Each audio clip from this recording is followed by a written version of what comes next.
आज की कहानी एक मौलाना साहब की बीवी ने भेजी है जो कि पिलखवा से हैं। उनका कहना है कि मेरी ये कहानी आप अपने चैनल पर ज़रूर चलाइए और लोगों को सुनाइए, क्योंकि मेरी आप बीती कहानी है और मेरी कहानी से लोगों को बहुत कुछ सीखने को मिलेगा। उन्होंने लिखा है कि मैंने अपनी ज़िंदगी में बहुत गुनाह किए थे और गलत रास्ते को चुन लिया था। शादीशुदा होने के बाद भी मुझे अपने मौलवी शौहर से ज़रा बराबर भी लगाव नहीं था और उस गुनाह के कफ़ारा मैं आज तक कर रही हूँ, लेकिन दिली सुकून मुझे नहीं मिल रहा। मैं अपनी नज़रों में इतनी हद तक गिर गई हूँ और आप लोग मेरी कहानी पूरा सुने और मुझे बताइए कि मुझे और क्या करना चाहिए ताकि अल्लाह मुझे माफ़ कर दे। चलिए ये कहानी सुनते हैं उसी बहन की ज़ुबानी। मैं एक मॉडल लड़की थी। मेरी शादी एक गरीब मौलवी से हुई थी। हर वक्त खुदा का शुक्र अदा करता, जबकि घर में खाना तक ना होता। तंग आकर मैंने अपने पहले आशिक के साथ भाग गई थी और हराम ज़िंदगी बिताने लगी थी। मैं रोज़ाना लाखों खर्च करती। इसी तरह 10 साल बीत गए थे। फिर मुझे कैंसर हो गया था। लास्ट स्टेज पर थी। फिर मैं अपने पहले शौहर के पास गई तो लगा रूह ही निकल जाएगी, क्योंकि मैं उस वक्त शीशे के सामने खड़ी बड़ी बेयकीनी से अपने ही चेहरे को देख रही थी, जो हड्डियों का ढांचा बन चुका था। किसी ज़माने में मेरे खूबसूरत चेहरे पर लाखों लड़के मरते थे, मगर आज कोई मेरे चेहरे को देखना भी पसंद नहीं कर रहा था। मेरी खूबसूरत आंखें उस वक्त हलाकों में डूबी हुई थी। मेरी आंखों से तेज़ी से आंसू बहने लगे थे। मैं ऊंची ऊंची आवाज़ में चिल्लाने लगी, नहीं, ऐसा नहीं हो सकता। ये मैं नहीं हूँ, ये तो कोई और है।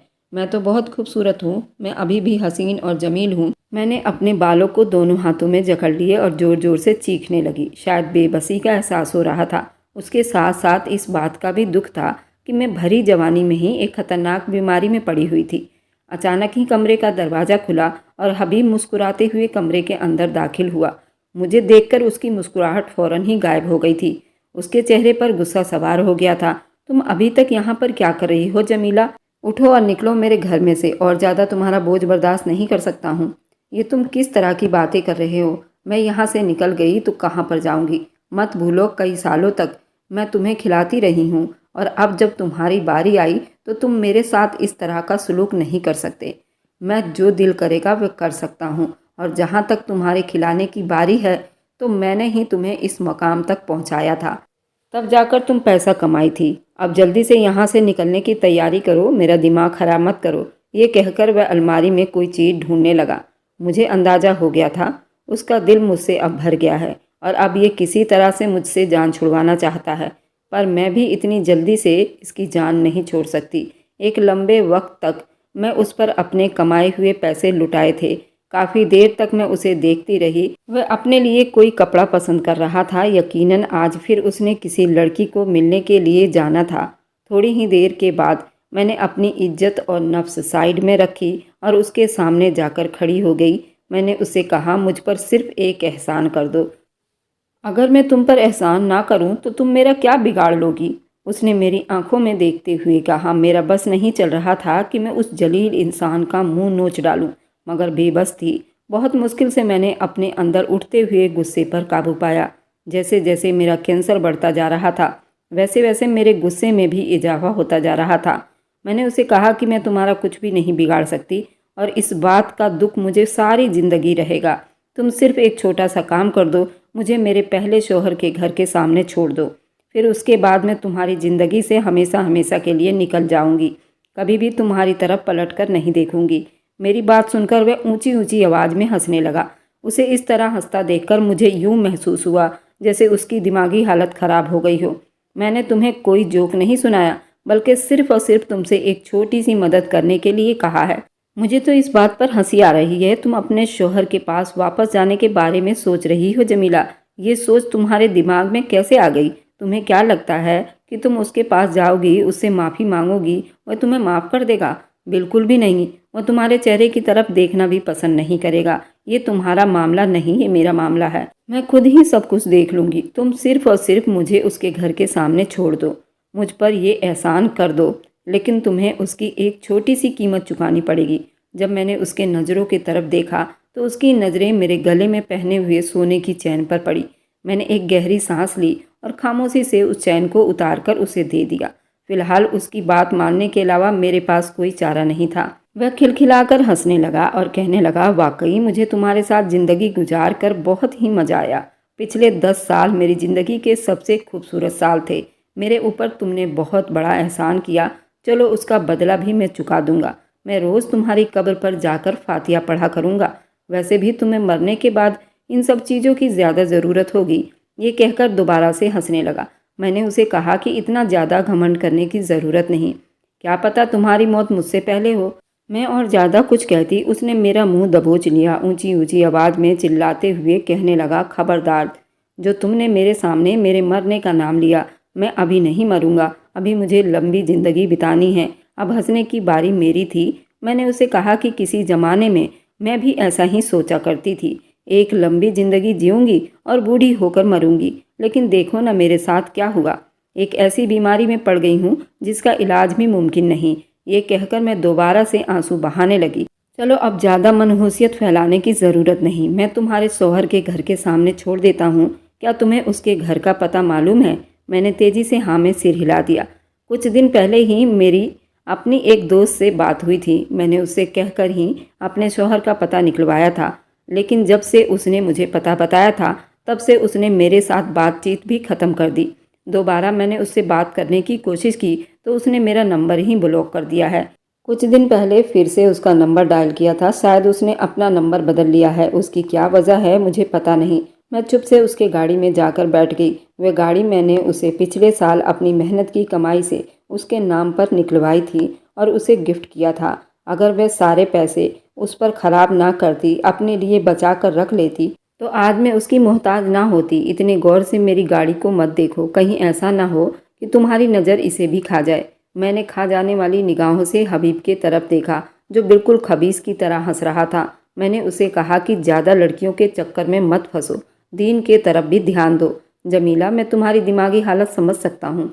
मुझे पता है कि तुम इस वक्त सिर्फ़ और सिर्फ जन्नत की तलबगार हो। लेकिन एक बात मैं तुम्हें बता देता हूँ कि जन्नत इतनी आसानी से नहीं मिलती, बल्कि जन्नत हासिल करने के लिए कुर्बानियाँ देनी पड़ती है। तुम अपनी ज़िंदगी के पिछले सालों पर नज़र डाल सकती हो। तुमने कितनी कुर्बानियाँ दी है। खुदा के लिए बस करो, अपना मुंह बंद करो। मुझे तुमसे किसी भी तरह की कोई बात नहीं करनी।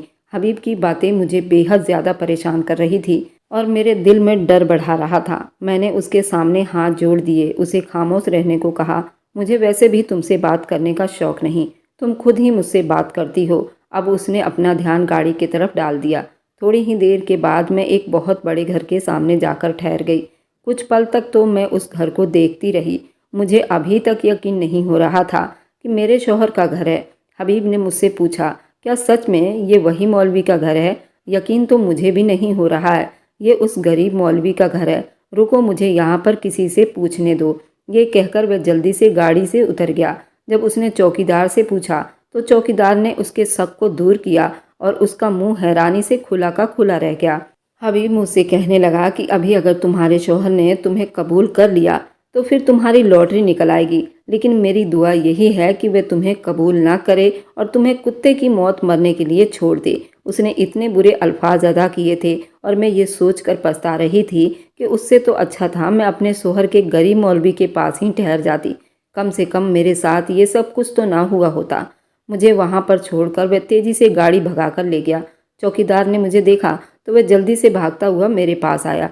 कुछ पल तक तो वो मेरे चेहरे की तरफ देखता रहा और फिर कहने लगा, मेम साहब, आप यहाँ पर क्यों खड़ी हैं? जल्दी से अंदर चलिए।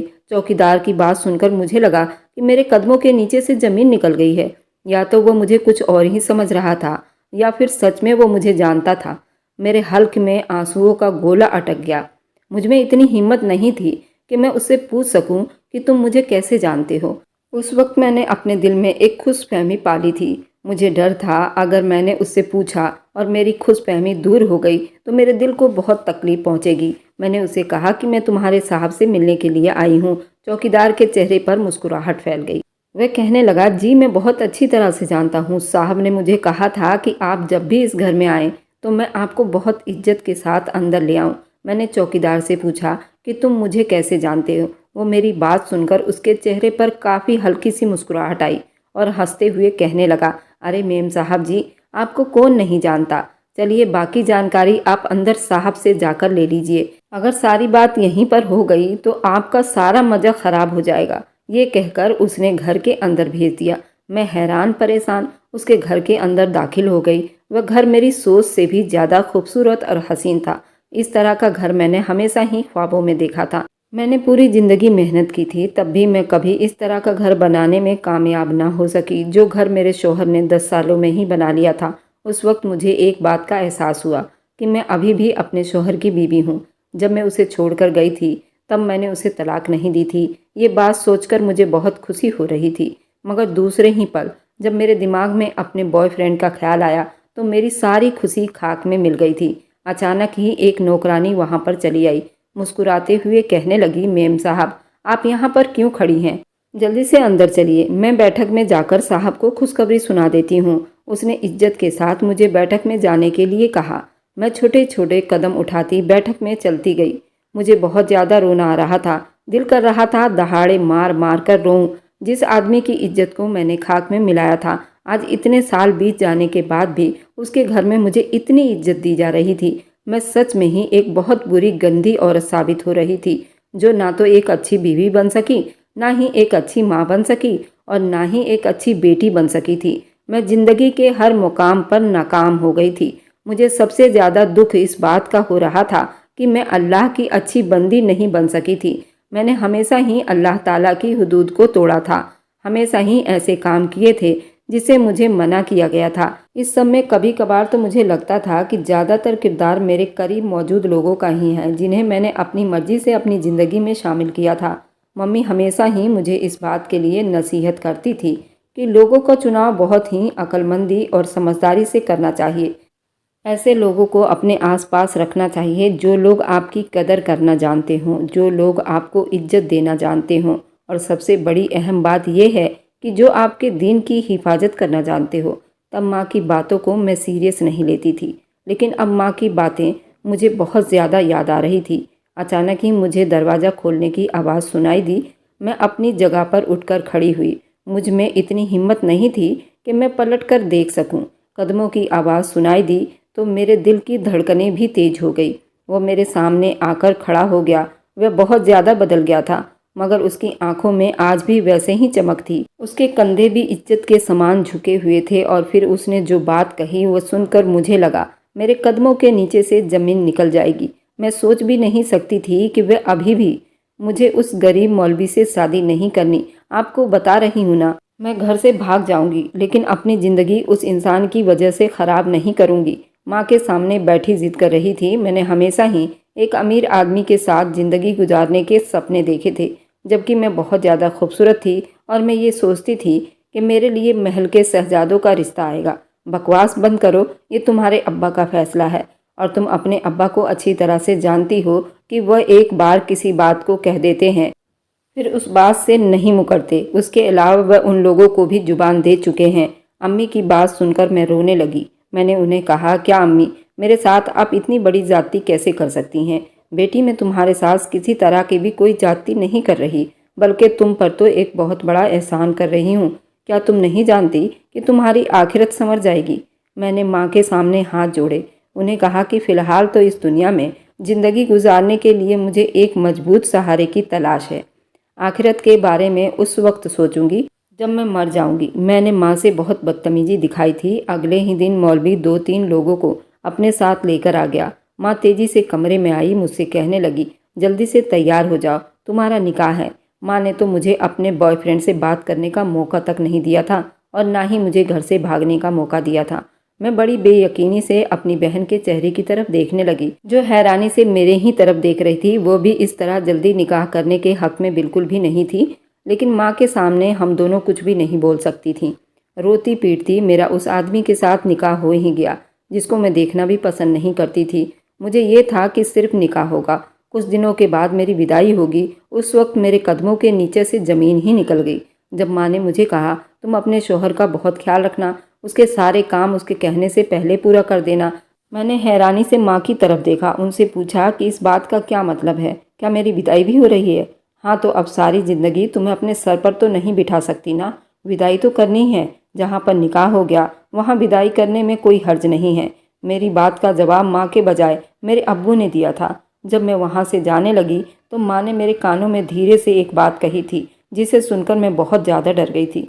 माँ ने मुझे बताया था कि तुम्हारे अब्बू को तुम्हारे चक्कर के बारे में मालूम हो गया था, इसी वजह से ही उन्होंने इतना बड़ा कदम उठाया है। मैं कमज़ोर पड़ती हुई माँ की तरफ देखा। माँ ने आंखों ही आंखों में मुझे सुकून से रहने को कहा और उसके साथ साथ नसीहत की, तुम अपने अब्बू को कभी भी एहसास नहीं होने देना कि मैंने तुम्हें इस बारे में बता दिया है, वरना तुम कभी भी उनसे नज़रें नहीं मिला पाओगी। उस वक्त मेरे दिमाग में सिर्फ एक ही बात थी, अब्बू ने मुझसे इस बात का बदला ले लिया है। मैं बहुत ज़्यादा गुस्से में हो गई थी। उसके बाद मैंने खुद से वादा कर लिया था, कुछ भी हो जाए मैं दोबारा अपने मायके कभी नहीं आऊँगी। जब मैं अपने शौहर के पास चली आई तो यहाँ पर आकर मेरी ज़िंदगी और ज़्यादा ख़राब हो गई और अजाब में हो गई।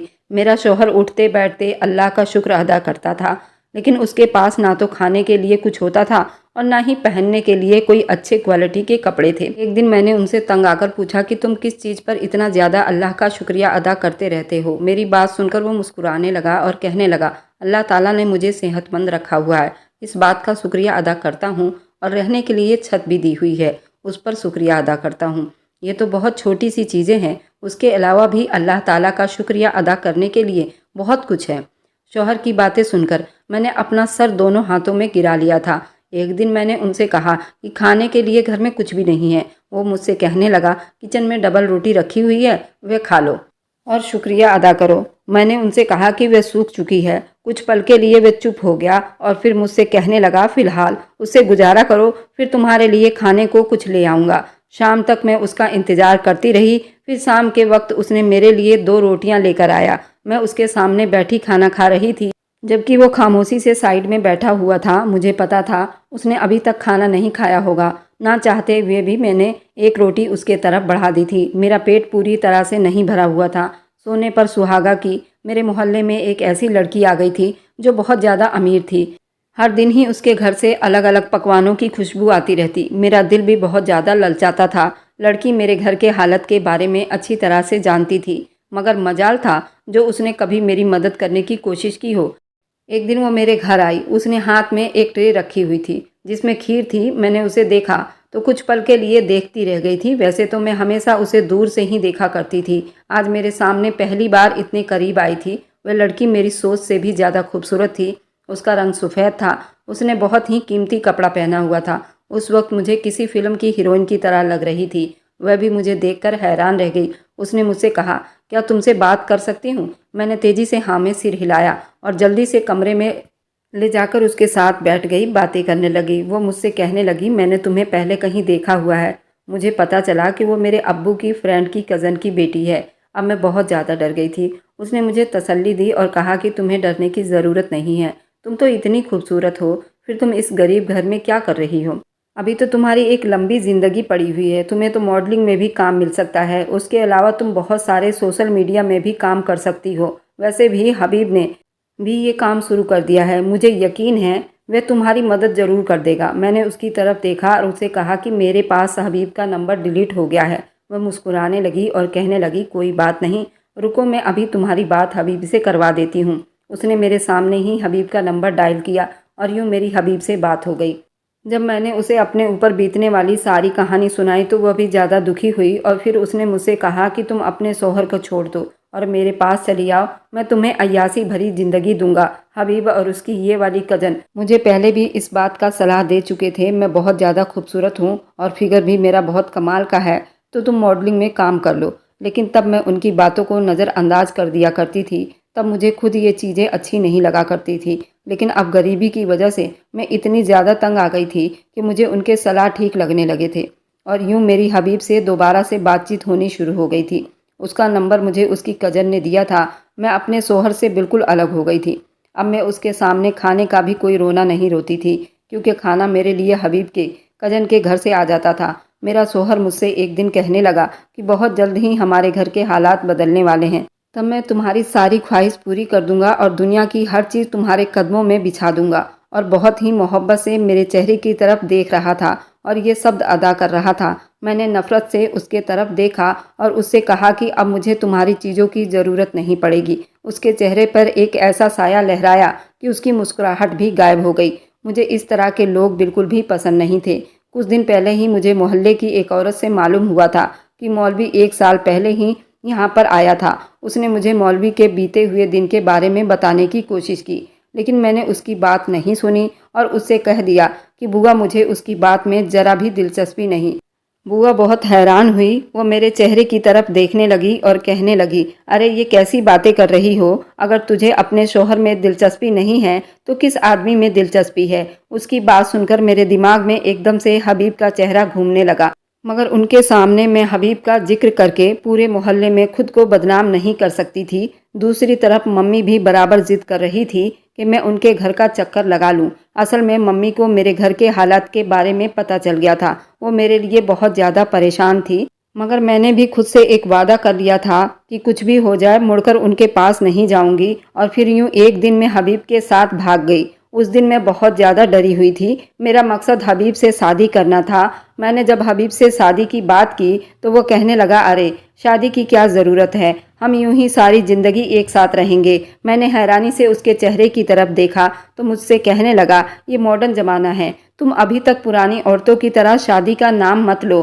तुम्हें पता है मुझे शादी के नाम से कितनी चिढ़ है। उस वक्त मैंने उससे बात नहीं की और सोचा कि बाद में दोबारा उसका जिक्र करूंगी। उसने मुझे छोटे छोटे एडवर्टाइज में काम दिलवा दिया और फिर मेरी खूबसूरती की वजह से मुझे बड़ी बड़ी जगह में काम मिलने लगा। बड़ी बड़ी कंपनियां मुझे हायर करने लगी। सिर्फ यही नहीं बल्कि उसके साथ साथ मैं हराम कामों में पड़ गई थी। जहां पर भी जाती लोगों की नज़र मुझ पर ठहर जाती थी और फिर जो इंसान मुझे ज़्यादा पैसे देने पर राजी हो जाता फिर मैं उसी इंसान की हो जाती थी। मेरे दिमाग से भी शादी का ख्याल निकल गया था। अब मेरा मकसद सिर्फ और सिर्फ पैसे ही कमाना था। मैं जो भी कमाती थी वो पैसे जूते कपड़ों पर लगा दिया करती थी, फिर हबीब को महंगे महंगे गिफ्ट दे दिया करती थी, क्योंकि मैं इस मुकाम पर सिर्फ और सिर्फ उसी की वजह से पहुंची थी। लेकिन फिर अचानक ही मेरी तबीयत खराब रहने लगी। जो पैसे मुझे प्रोजेक्ट से मिले थे वे सारे प्रोजेक्ट मेरे हाथ से निकल गए। उनके पैसे भी मैंने वापस कर दिए। मुझे पता चला कि मैं बहुत ही गरीब हो गई। जितने भी पैसे कमाए थे वे सब तो मेरी फैशन और जूते कपड़ों में खर्च हो गए। जब मैंने हबीब से पैसों की बात की तो उसने साफ मना कर दिया और फिर ऐसा वक्त आ गया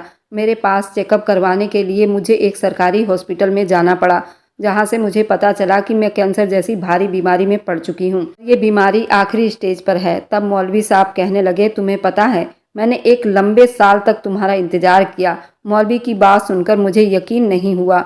मैंने हैरानी से उसके चेहरे की तरफ देखा। मैंने उसे कहा कि मैंने तो तुम्हें धोखा दिया था। वह मुस्कुराने लगा और कहने लगा, हाँ तुमने धोखा दिया था, लेकिन मैं अपने दिल का क्या करता जो सिर्फ और सिर्फ तुम्हारे लिए ही धड़क रहा था। उसने मुझे कहा, हर पल ही मुझे यही ख्याल रहता था कि तुम वापस आओगी और मैं हर रोज़ ही तुम्हारा इंतज़ार करता था, मगर तुमने आने में बहुत देर लगा दी। उस वक्त मैंने बहुत तौबा की थी। तब मुझे ये पता चला था कि वह एक बहुत बड़ा जमींदार था, लेकिन खानदानी तनाव की वजह से उसके बाप ने उसे कुछ साल के लिए अपने घर से दूर भेज दिया था। जैसे ही तनाव खत्म हुए उसके बाप ने उसे दोबारा से बुला लिया और फिर सारी जायदाद उसके नाम कर दी। मैंने उसे कहा कि मैं कैंसर जैसे बीमारी में पड़ चुकी हूँ। मेरी बात सुनकर वह परेशान हो गया। उसी शाम वह मुझे डॉक्टर के पास लेकर गया। डॉक्टर ने मेरा इलाज किया तो मुझे डांटते हुए कहा कि तुमने किस जाहिल डॉक्टर के पास जाकर अपना चेकअप करवाया था। मैंने हैरानी से उसके चेहरे की तरफ देखा। उसने मुझे कहा कि कैंसर की अभी सिर्फ शुरुआत है, ये बहुत जल्द ही ख़त्म हो जाएगा, लेकिन उसके लिए बहुत ही महंगा इलाज करवाना पड़ेगा। मौलवी भी कहने लगा, पैसों की फिक्र मत करो, जितने भी पैसे लगेंगे मैं देने के लिए तैयार हूँ। और यूँ मेरा इलाज होने लगा। कुछ ही महीने के बाद मैं पूरी तरह सेहतमंद होने लगी। मैं अपने शौहर के सामने बहुत ज़्यादा शर्मिंदा थी, मगर मेरा शौहर बहुत ज़्यादा समझदार था। उसने कभी भी मुझे बीते हुए कल के बारे में ताना नहीं दिया। मुझे लग रहा था जैसे अल्लाह ताला ने मेरी तौबा कबूल कर ली है।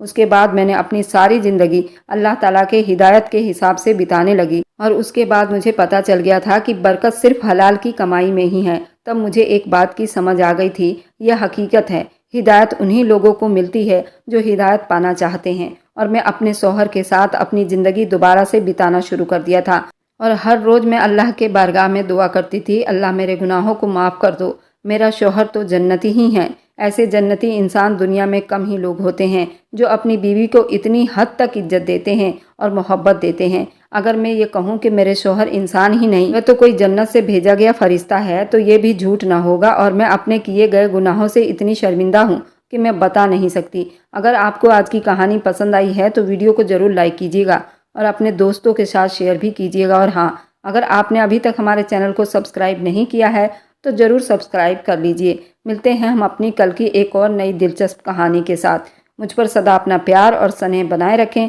सभी को मेरा प्यार भरा नमस्कार दोस्तों।